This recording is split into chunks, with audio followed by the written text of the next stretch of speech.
Hello everyone, today I would like to demonstrate you the application that I have built using React.js. This application is a digital scrum board where group members can see who is busy doing what in a very clear way. They can see if they have already started working on their tasks or even which tasks are finished. So the first thing I want to show you is this toggle button, which simply shows and hides the input fields. So once you can see those input fields, you can create your to-do task. So let's choose the group member, my name, to-do, learn React is learned, and application is built. Time required, you can choose whatever you want, let's say 10 hours. And yes, your to-do task is created, and you can press clear to clear the field. Another good functionality of this application is being able to add group members dynamically. So let's say I want to add Julian as a group member. So here we choose his name, Julian, to do learn HTML5. Definition of done, HTML5 is learned, and the application is built. Time required in hours, let's say 4 hours.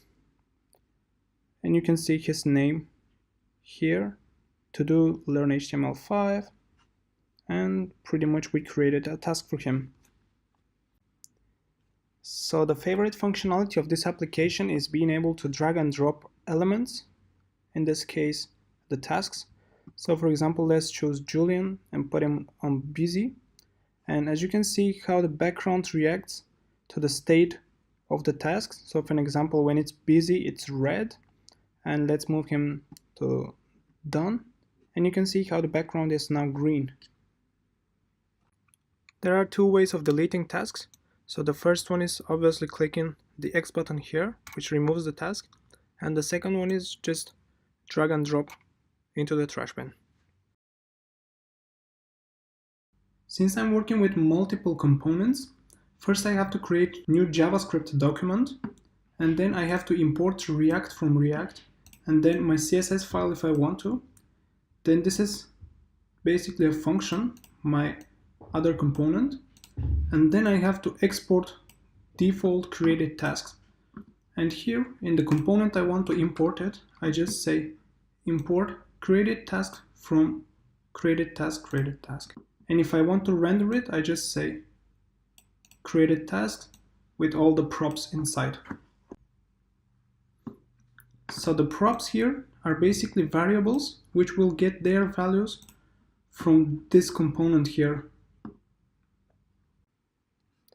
So let's talk about this add button here, the toggle function.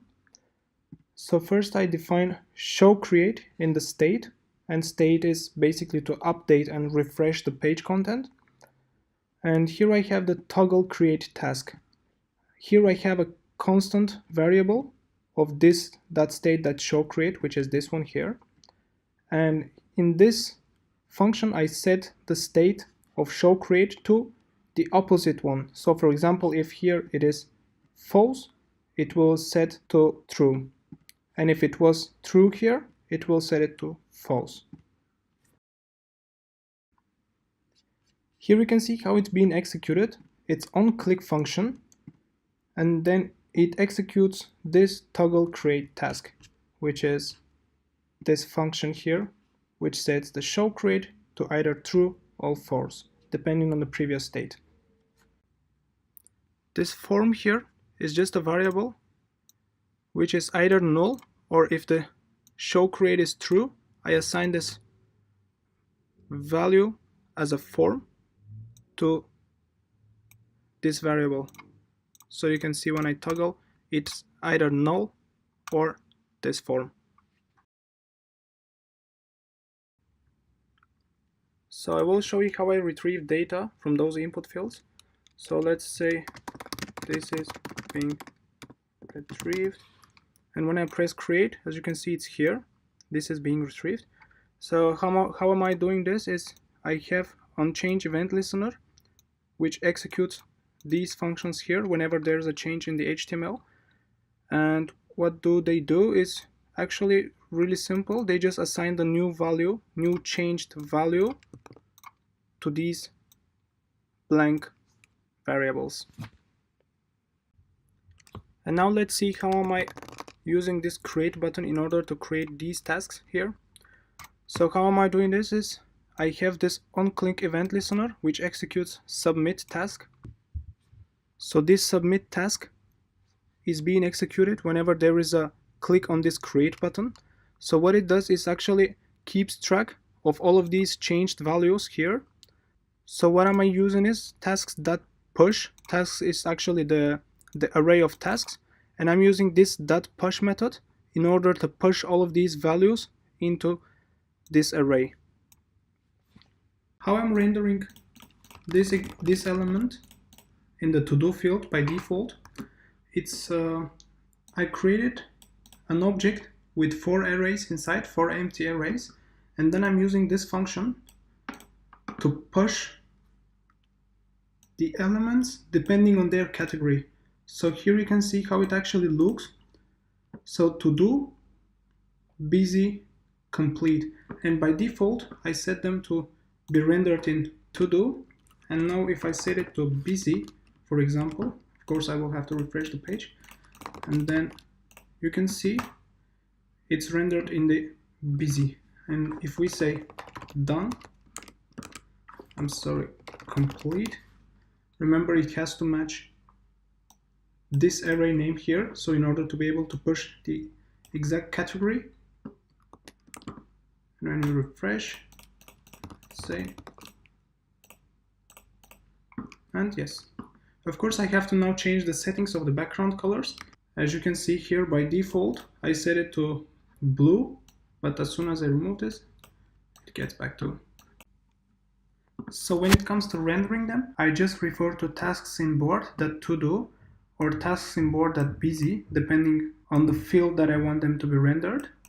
And as you can see it here, it just renders the elements from the array. But have a closer look, I am not rendering the elements from the removed array. Technically they are in the array, but are not visible just like the other tasks. And elements in the removed array can later on be deleted when we have backend server. Now I will show you how I'm adding group members dynamically. I have this plus button here which executes this add member function on onClick.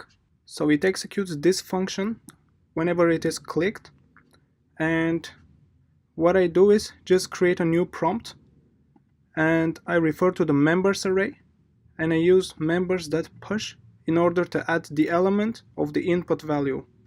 So whatever I enter here, Berin2, when I press OK, it will be added to here because we have this .push. And I'm using this event.prevent default to prevent the default settings not to refresh the page. And I use this .setState in order to update the members. And I'm using this function here in order to display them individually. I'm using here the .map method. So this .map method is pretty similar to for each method. And the key difference is that this just calls the function, but .map method returns a new array. So let's talk about this drag and drop function. Here are 3 important functions and event listeners. The first one is onDrop, the second one is onDragOver, and the third one is onDragStart. There is first and most important thing in drag and drop functions is this attribute here, draggable equals true. So this basically allows us to be able to drag the elements. If we have a look at this one, this is not draggable, but this has the draggable attribute, so it's draggable. So I will first start explaining this event listener on drag start, which executes this function here, and I'm passing two values. The first one is the event, and the second one is the value of the strings here. And if we'll have a look at the function itself, here I'm receiving the string value which we have passed here, and here I'm simply setting the ID of an element to this string we received here. Basically every element will have unique ID which is generated from the content itself. So the next function I want to talk about is this onDragOver function, which basically prevents the default settings of this HTML element, because usually we are not able to use drag and drop. So this function here prevents the default settings of the HTML. And the last thing I want to talk about with this drag and drop functions is this onDrop function. And here I'm passing two arguments. First one is the event, and the second one is the category of the div tags, the sections. So it will be either to do, busy, complete, or removed for the trash bin here. So if you look at the function itself, here we are getting the ID of an element which is being set here, and after that we are filtering the tasks, and we are assigning the category of the task depending on the area is being dropped. As we are pushing the category, you can see it here, busy and to do. And the rest of the code here is just assigning the background color depending on the category. If the category is to do, background color will be blue and red and green. So let's talk about removing elements from an array. So for example, I want to remove this. I just press the X. It's actually pretty simple. Here I have the onClick event, and it's props.onClick. So I just assign the value here. So onClick equals to, I'm executing this function here, which is remove task, and inside I'm passing the value of index. And here you can see the function. So in this function here, I receive the index of an element in the array, and here I select the array of tasks, and then I say task.splice. Splice is basically remove, and it takes two arguments. I set the first argument to an index, so it will tell the method which element should be removed as an index number, and then the second one is how many elements should be removed. And this here updates the state of the tasks. And the second way of deleting elements is just hiding them from view.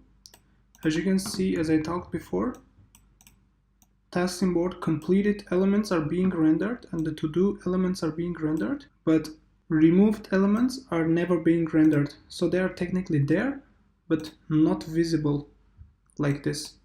So it's just hidden inside the trash bin.